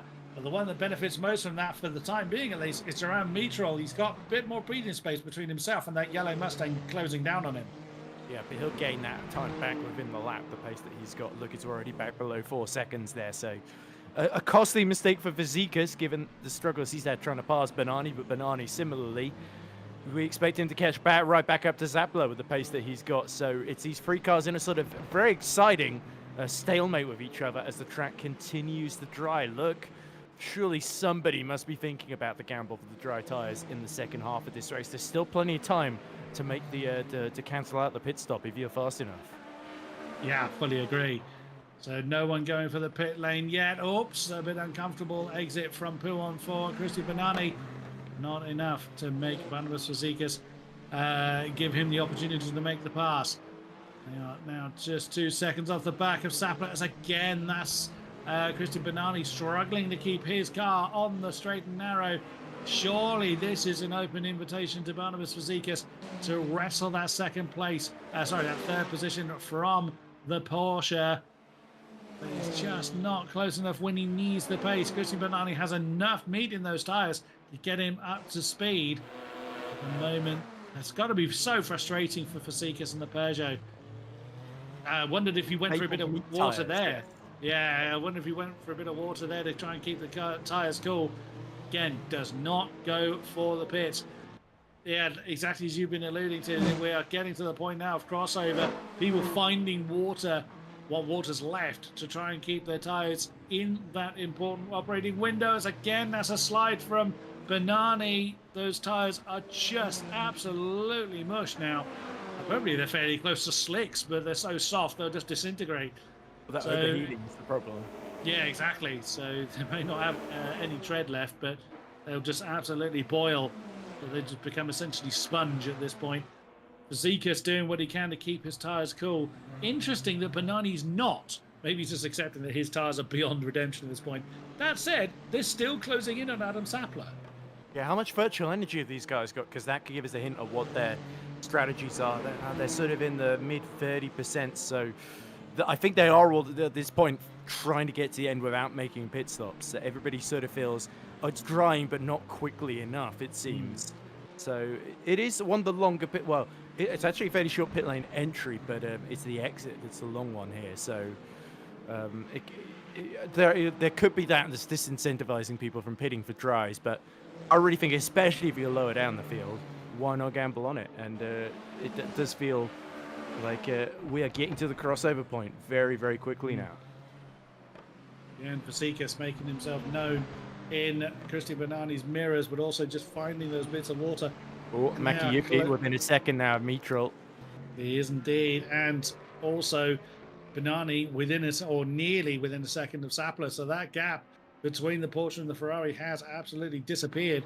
And now you can see Makiyuki finding the water. Until he's finished, he's used to sliding. They can slide cars before they can crawl, as far as I'm fairly sure. So, but they are running out of water. You see that, each time they come off the racing line, there's less spray being kicked up in the air. So sooner or later, I think they're just going to have to bite the bullet. They are going to have to come in for dries, whether they like it or not, because they're just going to lose so much time on tyres that are about ready to melt. Yeah, and it really takes the pressure off Adamu, the fact that nobody has taken the gamble as well. As we see, even Sobers, the rears are starting to go on that Toyota as well, which is clearly not the best in these wet conditions, as we've seen. But Makiyuki now within 4/10 of Mitral. Mitral is going to be, this is going to be like taking candy from a baby, I'm afraid. I think Joe Mitral has not got a whole left at his disposal here to keep that Mustang at bay. And Makiyuki knows he's the much stronger, faster driver. He's just got to pick his moment here, and Mitral will surely have to give way. But to be fair, into the bus stop, Jerome Mitral is not just going to roll over for him just yet. He's going to try and hold on for as long as he can. To hold on as long as he has for 45 minutes is a pretty good effort, but here on exit, much better traction for Makiyuki. He's got the inside for last source, and I think fourth position is going to go into his hands. And Mitral, the light on full blast, but he is down to fifth, which would still be a great result for him. But he was not really able to hold on to fourth for as long as I think he really wanted to. And that spin has really put him in that position. True enough. And I think Jerome knew it. He didn't try and fight and slow them both up. He just let Juha Makiyuki go. Could well benefit from a bit of slipstream whilst he's able to stay in the tyre tracks of the Ford. But for the time being, he's I think he's conceded defeat. And I'm watching Vasikas particularly, and every time he's coming off the racing line, there's just next to no spray being kicked up. Oh, is he going to think about it here? No, again, he's done that several times. He flirted with the thought of banzaiing the inside of campus, but has not committed to it yet. I think we're going to be seeing a very busy pit lane soon, surely. And they've also got to bear in mind that if they go past the pit lane, it's quite a long time before they're back to it again. So they either have a long way to limp or a long way to slide. So right now they're in that really horrible crossover, do I, don't I, period of time. Oh, they're actually catching the back of Demelians. Oh, jumps out of the way. Yeah, quite right. He knew that the lead group of the hypercars was coming. There's Sobers. No sign of the pit lane for him. I'm very surprised someone like Demolians hasn't decided to put the dries on to try and transform his race, because he did that at Sebring. Sobers as well, of course, 5 seconds down and not really catching this group anymore. Although, having said that, he did actually no, he's lost a load of time there. He's 6 seconds behind now. So yeah, it's interesting. These three all sort of just reacting to what the other does, and what the other's doing is staying out on track, thinking I can just see this out to the end, It's not that dry. It's not that dry. They're sort of doing a game of denial here as the wets continue to bake underneath them from the fact there's no water to keep them cool here. Yeah, there's just no spray anywhere. I mean, that doesn't mean the track is dry. There's just not a lot of standing water left. So, you can still see Fazekas trying to find anything to keep his tires cool. But see some of the GD3s in soon because they've only got so much fuel. With the hypercars, it's a little bit easier to say. You might see some of them just go to the end. But yeah, the fuel tank in those GD3s is limited to about 50 minutes if you stretch it a little bit. So we should be seeing about 10, 15 minutes from the end, all the GD3s pit and a couple of the hypercars gambling here. Interesting that Banani was flashing his lights there at Sapler. Oh! Again, that's another kind of flirt with that inside line coming into the fan chicane. And a tail wag for the Porsche. Oh, that's forced Fazekas here. I don't think he intended to try and make a move at the outside line of campers. Can he make it stick? He's boxed in behind the BMW. Nearly impact between the two, but Fazekas. Oh, that was a fair amount of clenching going on in the number 93 car, I dare say. But that is Fazekas at last up into third. Yeah, you can saw Banani was almost trying to not spin him out there, but he was sort of already around the inside, going through Paul Frere. And yeah, that was fantastic from Fazekas. And you even saw Zappler lost a little bit of time behind. Get back, all the rears are just stepping out on that Porsche. Banani's going to have to rethink his strategy now and surely pit a little bit earlier before the end, if he is going to pit, of course. Otherwise, those rears just can continue to slide around this circuit, and you can see he's got more virtual energy than the cars in front of him. He might be at the stage where it's better off cutting his losses now rather than staying out there, because now Fazekas and Sapler are going to break away from him, surely. Yeah, that's exactly it. You just saw that Banani had absolutely no traction coming out of the source at all. So, like it or not, I think he's going to have to admit defeat. Here comes Barnabas Fazekas. Is he going to try and get second? See how heavily Adam Sapler defends an inside line, tries to get over to the racing line, but can't do it. The Peugeot's there, round the outside of the first part of Lake Com, gets the move done. That is the Peugeot up into second position. Fazekas is having a great race. Yeah, fantastic. After a difficult start where he lost a load of positions, he's gained them back and he's back into P2. Only problem now is Adamu is 9 seconds up the road. So even if Adamu has destroyed his tyres, he's still got all the cards here. So Fazekas has got to get the hurry up if he wants to do anything about fighting for the win of this race, as he immediately laps up the inside of Weisenberger into Pouon. Not so lucky for Sapler now, and now Banani has caught back up to the back of him. Yeah, so Fazekas now starting to stretch his legs, but Sapler still under pressure, as you say. But does Banani realistically have the tyres to keep that pressure on him? We're not seeing spray anywhere now, so surely, I mean, we've said this every lap, or certainly I have, that surely we're going to see them in, surely we're going to see them in. You can see that racing line forming a dark patch in the middle of the road, so will anybody risk it now? We are getting towards the stage where the fuel tanks, especially from the GT3 cars, are starting to run a bit dry here. I think necessity is going to make them come in, as we are riding on board with William Giovannini, 6 seconds to the good ahead of Weisenberger. There goes Demelians in the second Peugeot. I thought Giovannini had gone deep there. Very well. That was Sapler going way too deep. So and he's on the track. Through goes Banani into third. Yeah, that was really well observed by Giovannini. He saw there were cars coming. Even Sapler going way too deep into the chicane and avoided contact with all of them. Well played. Sapler and Banani have both destroyed their tyres fighting with each other, and that's just allowed Fazekas to run rings around them at this late phase here. Yeah, absolutely so. They're sticking with it, though. I mean, as you said earlier, Ed, they may well just be, living with it until the end of the race. But I can't see that's going to be the best option. There's still enough time for them to come in. I think they don't want a long stop because they don't want to put in 18 minutes of fuel when they could just put in 10 minutes, especially in GD3. In Hypercar, because the lap times were so slow to start the race, they were able to save a fair bit of fuel. So even the lap times they're having to use more fuel now, they should have a bit of a surplus that means they can get to the end without having to stop. It's just the theoretical times you would be able to set on the dries now. That would surely be maybe a second, 2 seconds, 3 seconds a lap faster. And the problem is, the closer we get to the end of the race, the less beneficial it is stopping for the Yeah. dry. So it's a sort of sunk cost fallacy. Well, I may as well stick it out as long as I can. The wets aren't great, but I'd lose more time making my pit stop. Benani no longer has the virtual energy advantage that he enjoyed earlier on. He's used that additional 4 or 5% that he had in the tank. It's kept him in third. That's the best that he can hope for with his battles Look at with Zekas. Yeah, he's gone. He's checked got about out. 2 seconds on Adamu here that he's gained in the last couple of laps. So he is actually starting to fly here. And Benani is just trying to keep the rear tyres in check, I think, mainly, along with Adam Zappler, as there's Weisenberger, who has sort of been keeping Giovanni pretty honest here within about 5 or 6 seconds. But it's going to come down to who has to stop first, or if I'd be very impressed if all the GT3s can get the end of the Adamu now. The pulse trigger with 17 minutes to go. He thinks it's dry enough to put the dry tires on. Very rare that you see the leader be the first to make this gamble here. So this is a bold call, and it could well have handed the race to Fazekas if it's the wrong one. That's exactly it. It's a gamble, isn't it? It's a safer option, but medium tires going on to the Ferrari then, as Fazekas is going on, seeing what he can do from there.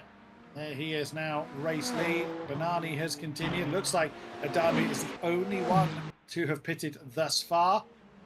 There's Sobers. That's a horrible feeling, isn't it? Because yeah, he's got this really spot on, or everybody else is getting it right and he's got it wrong. So it's hard to stand out, but sometimes it's the great drivers that always anticipate what to do before everybody else does it. As at the pits he comes, and this is the really tense bit because the tires are going to be very, very cold. He's got to get them up to temperature, and he's got to stay on track to survive, and then start setting really quick lap times to clear the 4 hypercars in front of him now.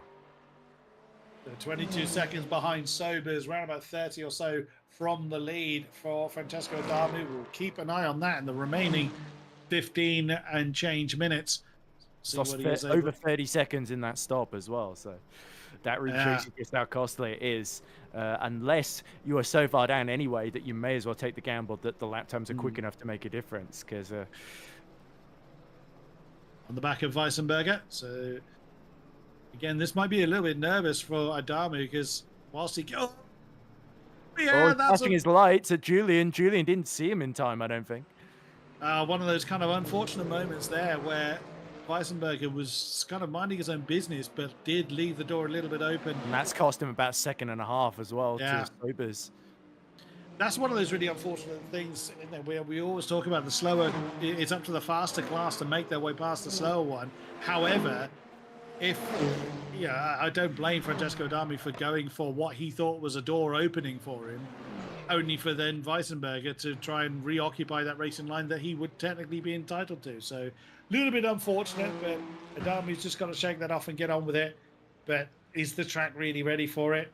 He's going to be the guinea pig to tell us. It could be that Adamu pushed too hard and the wets were dying anyway, so he was in a position where he sort of had to go for the dries and just gamble the track would be in the right position and he wouldn't get this much traffic. He's starting to gain time now at the back end of the circuit through the fast corners, but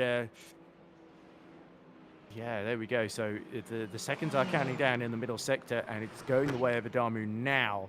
But this is the tense moment. Does Fazekas respond to this and pit for dries of his own, or does he hang it out and try and get to the end and hope that the lap times are good enough, that the gap is big enough, that Adamu just will run out of time to catch him here? I think Fazekas is going to string this out to the end. He just managed to keep those tires better than everyone ahead of him before Adamu pitted. So I think Fazekas is in a good enough position that he can hang that out to the end. But, and that's the point I was about to make, will the virtual energy be good enough? It's really touch and go. As to Sapler is the one that's disadvantaged, as you can see, by another couple of percent. There is a very, very big penalty if that tank runs dry. Yeah, so 100 seconds, yeah. So that is something they have got to bear in mind. Fazekas is still building a gap to Benani. So, yeah, Fazekas is still doing what he needs to do. He just needs to make sure that it is enough. Yeah, there we go. So Adamu is gaining, but it's only really in the middle and final sector It's in that first sector where once he gets to sort of the top, out of it's in La Source and at the top of the hill through Lecom and Bruxelles, those sort of slower corners where he's losing time. Boy, it's just not quite dry enough, I don't think. So there we go. The gap now below 23 seconds again. But you do sense here Damu maybe is a bit wrong-footed here in these final 12 minutes. That maybe Fazekas has pulled an absolute blinder here. And we saw, well, we didn't see Yerne Simic take the first win for Perjo, but we did happen. It is going to be in the highlights in the Platinum Split. And it looks like Fazekas following suit. Now Zappler in the Ferrari. He thinks it's time for dries as well. So that's surely going to hand track position to both Sobers and Adamu. Yeah, well, Sappler was the one that had the deficit in the tank, didn't he? He was the one on 12% where everyone else around was 14. So he's opted to take that shorter stop and not risk it. And I don't blame him for that at all. So that's going to be a position given to Francesco Adamu. Also bearing in mind that his main championship rival, Jimmy Menard, retired very near the beginning of the race. So Adamu is going to be absolutely kicking himself if this turns out to be the wrong decision coming in, whereas Fazekas, look at the gap of Fazekas, he's still building. Now, part of that is going to be that Banani's tyres are utterly sponged by now. That Porsche was sliding around all over the place quite some time ago. But Fazekas just needs to keep a few percent of the tank and keep the car on the road, because Adamu is not catching quick enough yet. Giovannini is in. Now you did say that the GT3s weren't likely to make it to the end due to the fuel tank size, and Weissenberger has decided to lead the race. Why not? You know, have that moment to yourself. You've led the race for a little while. You know you've got to come in, but yeah, have that moment to yourself. Why not? Yeah, it's an interesting call here. Not only is Giovannini coming in, but the other BMW of Kabaki is in as well. So I think the Ferraris in Hypercar and the BMWs in GT3 are just a little bit harder on their tyres in these sort of mixed conditions on the wets anyway. So Giovannini is going to come out comfortably in second. I think Kabaki is going to still have a comfortable gap to Maki Yuppie as well. I wonder if I am surprised Jerome Mitchell isn't going for the dries here, because I think he'd probably feel a bit more comfortable on them. But yeah, we are going into dry territory here. Look at the gap between Adamu and Sobers, 21 seconds. The problem is he needs to start gaining like 2-3 seconds a lap. He can't just be content gaining, the odd second here and there. He's got to absolutely go for it. Fazekas is coming in as well. So all the hypercars are just running out of fuel and virtual energy. So Fazekas has realized he can't do it. But Nani, he is taking the gamble. He is staying out then with 10 minutes left to go. And this is absolute crunch time now. Sobers in at 2. That is bold from Banani, considering how much he's been sliding around and how much utterly wrecked those tyres must be. That is a very, very brave decision from Christian Banani. It's not like he has to share his box with anybody else. So Fazekas and Sobers in. Here comes Francesco Adamu to return to at least second in the table. So, wow, is this going to be qualifying laps for the rest of the race for our surviving drivers? Oh, yellow's somewhere. Yellow's out on track somewhere. I wonder who that is. Who's had a spin? It's Mitral. Oh dear. Is he taking your advice? No, he's choosing to continue. So and he's lost out to Neto as well. Neto up to 5th as a result of that mistake. So yeah, it's another miserable one for Mitral, despite it starting so strongly for him. There's Sobers. He has come out behind Adam Zappler, so Zappler's built his lead even further in 4th position by undercutting him there. So then, 9 minutes and a little bit to go, 5-ish laps left here at Spa for the Pro Split. So there's still tales ready to be told yet. The final finish position's not yet set in stone. Banani currently leads by 27, 28 seconds or so. That's not enough when he comes in, assuming he does come into the pits, of course. I've been amazed at Banani while sliding around Everest somehow been saving enough fuel to get to the end. Yeah, I can fully agree. He might have enough virtual energy, but yeah. In terms of sheer fuel, he's got 5% there. Yeah, it's either this lap or the next. Yeah. Hopeful, but no, that is not going to go the Porsche's way. So he's got to be coming in, like I say, out of this time on next. Does he choose now to come in? Yes, he does. He does. I wasn't sure if he was sliding or actually trying to steer that little bit harder. So into the pits then for Christian Bernani. Look He'll at Giovannini, by the way. He's been losing time to Weisenberger. So Weisenberger, by staying out, this has actually worked quite well for him. Well, surely Weisenberger can't ignore the pit lane. Needs the GT3s. I mean, he's managed to keep enough in the tank to carry on this long.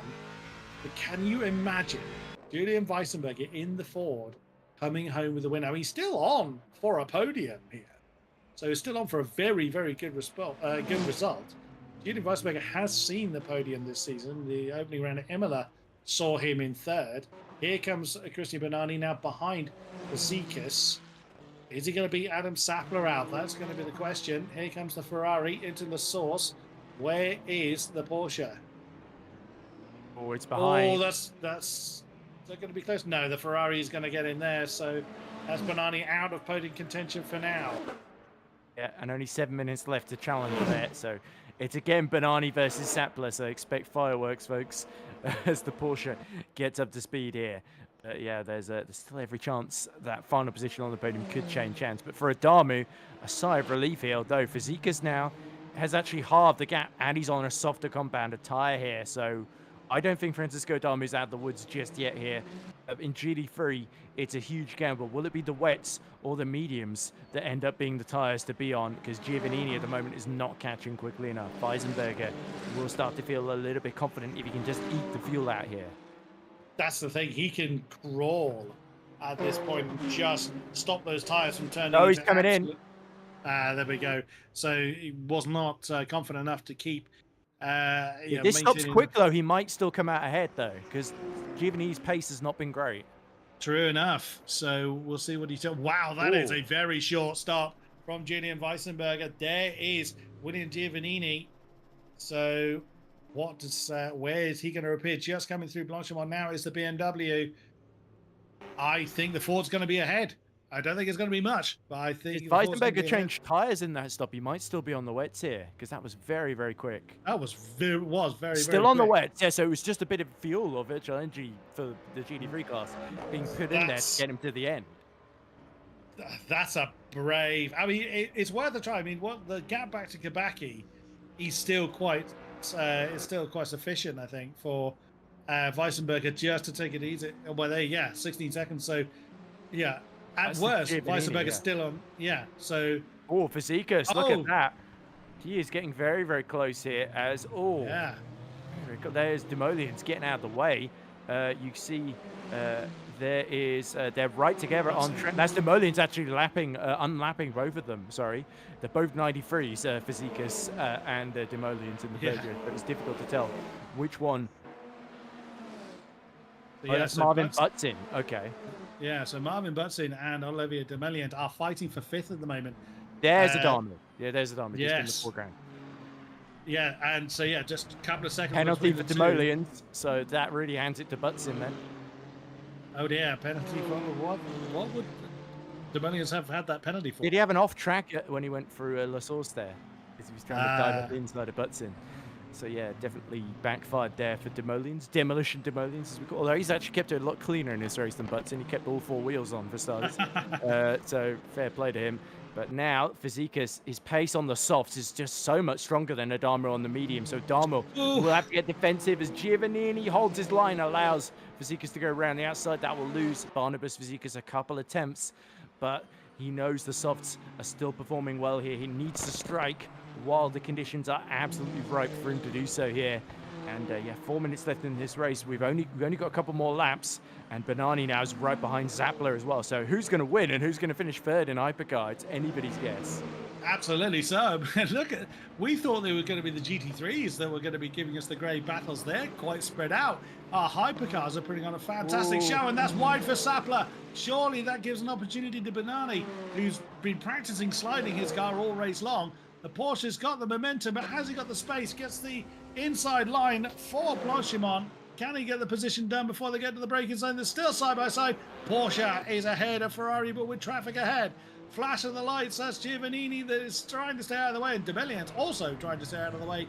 That's Bernani back up on the podium. Yeah, there we go. Benani clearly loving these fresh tyres as Demolians comes in to serve that penalty. But now Zappler, he's trying to tuck back into the slipstream, go around the outside of Benini, but that's clearly a non-starter. Benini locks up though. Oh, and there's a little opportunity now for Zappler to go up the inside there. But yeah, he'll just have to tuck in and hope he gets a run down the Camel straight then. Adamu still holding on from Fazekas. He's actually stopped Fazekas from gaining so much time now that they've cleared the traffic there, at least for the time being. So Barnabas Fazekas, he might fall just a little bit short here, but he's putting an absolutely superb drive. He was over 10 seconds behind Adamu, remember, early in this race, and he's had to fight his way to get into victory contention. What a masterful job he's done in that Peugeot. Very, very true. Oh, was Weissenberger very, very close. Is very, very popular with a lot of our hypercars. Something else also occurs to me that William Giovannini doesn't need to push. His main opposition is Zach Dorrow, who isn't here. That's true. And next in the championship is Juha Mäki-Jopi, who's already behind him. So William Giovannini doesn't need to push, just needs to come home. So he's probably quite happy to let Julian Weissenberger. He's not gaining any real time at all, which is quite amazing considering Weissenberger's wet tyres must be absolute sponge by now. But Giovannini doesn't need to push. He just needs to come home. He's very much in no man's land, 21 seconds ahead of Kabaki, and not enough time to gain 16 seconds unless Weissenberger falls off the road. But right now we are looking at the lead of the hypercars. Francesco Damu has completely lost his lead to Barnabas Fazekas. Both have been through the pits. Adamu on mediums, Fazekas on softs. With one more lap to go, the Peugeot has got it all to do, and just a single lap in which to do it. Yeah, he's going to be pushing like crazy here because he is almost out of time now. So the duty-free traffic has allowed him to gain some time. It's also lost him a little bit of time here. And now Adamu knows if he puts a single foot wrong, the win will slip between his fingers here. And Fazekas in that Peugeot looking to emulate Jene Simoncic. Monza Mitro gets well out of the way, down in 6th position in duty-free, and wisely so. He's doing well just to survive to the end of this one. Through Radion they go over the hill and onto the Camel straight, and Fazekas is just that little bit too far back. Adamu using a bit of his virtual injury there just to keep the Peugeot at arm's length here. So yeah, Fazekas, it might have to be a dive into the bus stop at the end. It could be a little bit risky here. He's driven a fabulous race. It might have to end up only being P2 rather than P1 here, unless Adamu really struggles in this final sector here. Absolutely true. I mean, this will be Barnabas Fazekas' first podium of the season. Sure, he would like it to be the top step. I'm sure he would quite happily accept it to be second, but he's getting very, very close now to the back of the Ferrari as they're coming through Speaker's Corner, down towards Pouon. Oh my goodness me, it was about 7/10 as they came off of the Camel Straight. Now the Peugeot is hounding the Ferrari. Is it going to be a move down into the Fania chicane? We've seen it threatened several times. Oh, he thought about it, but the door was closed by Adamu. But, oh, goodness me, I'm not sure if that was a mistake or not from Fazekas. But, oh, that is getting so close. I think you're right, Ed. It's going to be a big old braking maneuver into the chicane. Yeah, if I were Fazekas, I would have waited. I don't think that was the best opportunity there into Vanier around the outside. But here we go. Adamu squirreling around. He desperately wants to hold on to this win, which will put him right behind Jimmy Menard in the lead of that Hypercar Championship in the gold split. Then just Blanchimont and then the bus stop to go. And surely Fazekas is going to be a little bit too far back here. Francesco Adamu started on pole, late on the brakes, super late for Fazekas, but it's not late enough. Adamu's going to hold on. He just needs to get on the power now, run towards the line, and it will be the Ferrari of Francesco Adamu that wins here. His second win of the season takes place here at Spa after a fantastic duel with Fazekas. And it's Fazekas' first podium, his best result. His previous best result was 5th. Now he's got a P2 to his name as Banani follows up his win with a second podium in a row as Adam Zappler takes 4th. And here comes Julian Weisenberger. He's lost 4 seconds in the last couple of laps to Giovannini, but it doesn't matter. He put in a brilliant strategy gamble by just putting more fuel on the wets. He had a shorter stop. He came out and he's just going to hold on to victory. Inspired call from the German as he comes towards the line. GD3 victory for the first time will go the way of Julian Weisenberger at Spa. Very well played. Like a strategic masterclass there from Weisenberger. William Giovannini then will extend his championship lead up top with another podium under his belt. Second position here in Spa. Third is going to go the way of Adrian Kabaki. He was third last time out on Monza and continues his podium streak in the BMW. Here he comes out of Blanchimont and towards the chicane. Neto's actually in the pits, so the Aston Martin isn't going to see the checkered flag. But Makiopi, oh, what might have been for him, had that big incident early on in the race, but still comes home in fourth, does the yellow Mustang. And there he is. Everyone else has already crossed the line and returned to the pit lane. Some distance back is Juha Makiopi. Oh, what might have been for the yellow Mustang. Yeah, it was really that whatever happened at the beginning where he just went left on the camel straight into the wall in the pouring rain that compromised his race. He could well have challenged for the podium, maybe even another victory today. But nonetheless, on a difficult day for the championship, just like at Monza, it's another fourth place to his name. So with the attrition for others, he was still there to pick up the points come the end. So he's now ahead of Zach Duran, and Does he you run would out of fuel? assume up to second. Oh, he's very low, if that's the case. Oh, is he done a Prendergast? This is exactly what happened to Kieran Prendergast in the very first VMS Pro race in the Platinum Split. He's going to try and surely cut the chicane. Oh, he's just running on fumes. Maybe he's just saved a little bit here. Is he on the power? Has he got enough here? Is he just putting on a bit of a show? There we go. Yeah, he was just scaring you there. We've all seen it. Let's be honest.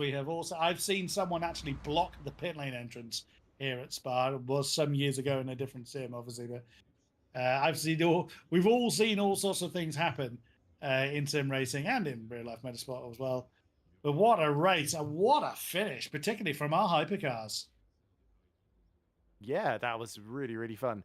As there we go. Let's recap the results then. Julian Weisenberger ran second for most of the race, but an inspired call right at the end to stick on the same wet tires, and just putting a few laps more fuel enabled him to finish the race in first position, a good 12 seconds ahead of William Giovannini, who nonetheless maintains the lead of the championship. Adrian Kabaki, another third place in a row for him.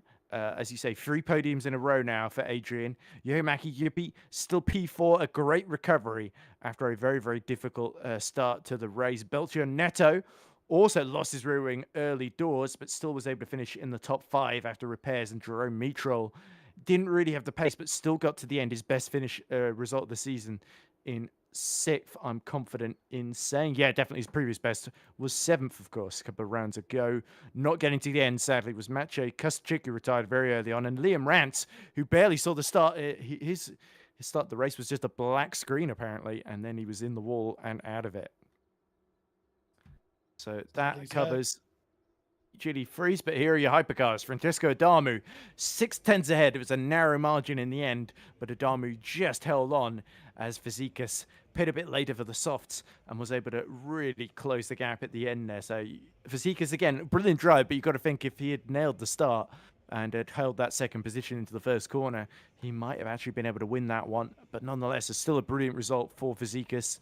Christian Bonani, third, ahead of Adam Zapla. Then it's Sachin Sobers, a distant 5th, with Marvin Butson 2 laps down after pitting for repairs, but still ahead of Olivier Demoliens after Demoliens is a late penalty for track limits violations. And Jimmy Menard didn't get to see much of this race at all, so his championship lead is now reduced to just 1 point over Adamu. Well, with 3 rounds still to go in this championship. 2 rounds after tonight still to go. Just a handful of points or a single point separating Francesco Adamu and Jimmy Menard. It is really all to play for. Oh yes, I can't wait to see how the season concludes, particularly for our pro series. I'm looking forward to seeing how both divisions do, the pro and the platinum. But with the hypercars being so close, it is really all to play for. Nothing spurs a driver on than a close championship fight. No, a few things do. Oh, maybe the promise of prize money, if we're being cynical. But yeah, now while we're waiting for any possible interviews, now might be a good time actually to fit in an ad read or two while we're waiting, just to keep a couple of our sponsors happy. Let me see if I can find my document that's got the ad reads that I was sent earlier. Oh dear, I found a couple. I've just put in ad read searching on my computer, and I found about 5,000 files that apparently someone did an ad read. Uh, let me see. VMS ad read. Maybe that'll narrow it down. Okay. Well, now I just don't see anything useful. Which, I can't yeah. talk because I don't have the ad reads either, so I can Okay. say nothing on Well, I that. can tell you a little bit about Coach Dave, of course, which is a driver coaching uh, service that sponsors us, and they do several different games, not just Le Mans Ultimate, but also R Factor 2, Assetto Corsa, and a whole bunch of others as well. So certainly search up Coach Dave. There should be a link to them in our YouTube description, if I'm not mistaken. Still no signs of anybody wanting an interview unless I've just not been paying attention and they've popped up and disappeared in the meantime. But They nope, haven't. I don't. Nope, I don't see anything. So I guess everybody's kind of done with us after that race. So but yeah, there we go. Definitely, yeah. Coach Dave setups, coachdaveacademy.com is the link. Also, got a link to the SimGrid where you can see the championship standings when they are updated. So let's assume nobody wants to talk to us because they're too busy patting themselves on the back or whatever they do after race. I mean, maybe they were rushed off for dinner. It wouldn't surprise me, given it's now 8 o'clock. Let's have a brief go over of what the calendar now looks like, of course. So next weekend, we should see, of course, a sprint race in the Platinum Split on the 20th of July at Spa, same venue as we just saw tonight, of course. Although, will it be as wet as it was here? I'm not certain it will be, but we'll have to see when we show up. There will be highlights from Monza. Unfortunately, we didn't have anybody to broadcast Monza, which was very embarrassing, of course. But we have got some highlights that I'm editing together, trying to get the voiceover. Unfortunately, it's sort of difficult to speak for long enough to fill the highlights. Unfortunately, there'll be a few gaps in between cars overtaking and bumping into each other. Although there's not a whole lot of contact in the Platinum Split, it must be said. After that, we have got in 2 weeks' time, we should have the Gold Split race at Qatar, which of course is a new track for Le Mans Ultimate. Should be very, very exciting to see that in action for the first time with the Platinum Split around at Qatar, another sprint race a week later. And then our season ends 17th of August. 3rd of August will be Qatar in Platinum Split. 17th of August will be the final Platinum Split round of the season with the Gold Split race taking place a week earlier. And on the Fridays, we should, of course, have the Silver Split with Julian broadcasting. It should be Ollie and whoever else is around on commentary, I assume then. So yeah, that should be a fun time. But yeah, I'm very much looking forward to the Platinum Split at Spa. And just to remind people what the championship looks like in Platinum Split, I'm going to hope that's been updated from Monza. Yeah, there we go. So Fabio Grigoletto leads Hypercar Platinum Split on 92 points. Yone Simoncic, who was winning Monza, is second on 86 points. And it's